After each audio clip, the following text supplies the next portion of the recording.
மாண்புமிகு முதல்வர் அவர்களே, எதிர்க்கட்சி தலைவர் அவர்களே, பாசத்திற்குரிய சட்டமன்ற உறுப்பினர்களே, தமிழகத்தில் நடந்து முடிந்த சட்டசபை தேர்தலில் எந்த ஒரு கட்சிக்கும் தனிப்பெரும்பான்மையுடன் ஆட்சி அமைக்கும் வகையில் தமிழக மக்கள் தீர்ப்பு வழங்கவில்லை. இந்த நிலையில் தமிழக வெற்றி கழகத்திற்கு 108 சட்டமன்ற உறுப்பினர்களை வழங்கி தவேகாவை தனிப்பெரும் கட்சியாக தமிழக மக்கள் தேர்வு செய்துள்ளனர். இந்தியா முழுவதும் தமிழகத்திலும் மக்களை பிளவுபடுத்தி பிளவு அரசியல் ஆதாயம் தேடி வரும் பிளவுவாத சக்திகளை இந்த தேர்தலில் தமிழக மக்கள் முற்றாக நிராகரித்துள்ளனர். தனிப்பெரும் கட்சியாக உருவெடுத்த தவேகாவை பதவியேற்க அழைக்க வேண்டிய கடமைகளை நிறைவேற்றாமல் தமிழக ஆளுநர் மறைமுகமாக குடியரசுத் தலைவர் ஆட்சியை தெளிப்பதற்காக சதித்திட்டத்தை நிறைவேற்றும் வகையில் அவரது செயல்பாடுகள் அமைந்திருந்தன.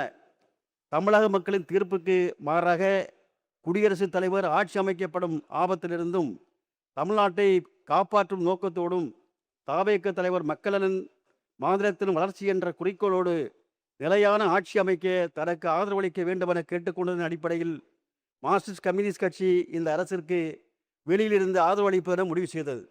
மார்க்சிஸ்ட் கம்யூனிஸ்ட் கட்சியை பொறுத்தவரையில் இந்த அரசு மக்கள் நலனுக்காக திட்டங்களை அறிவிக்கும் போது அதனை வரவேற்கும், அதே சமயம் மக்களுக்கு பாதகமளிக்கும் என்றால் அதனை எதிர்த்து குரல் கொடுப்பதற்கும் தயங்காது.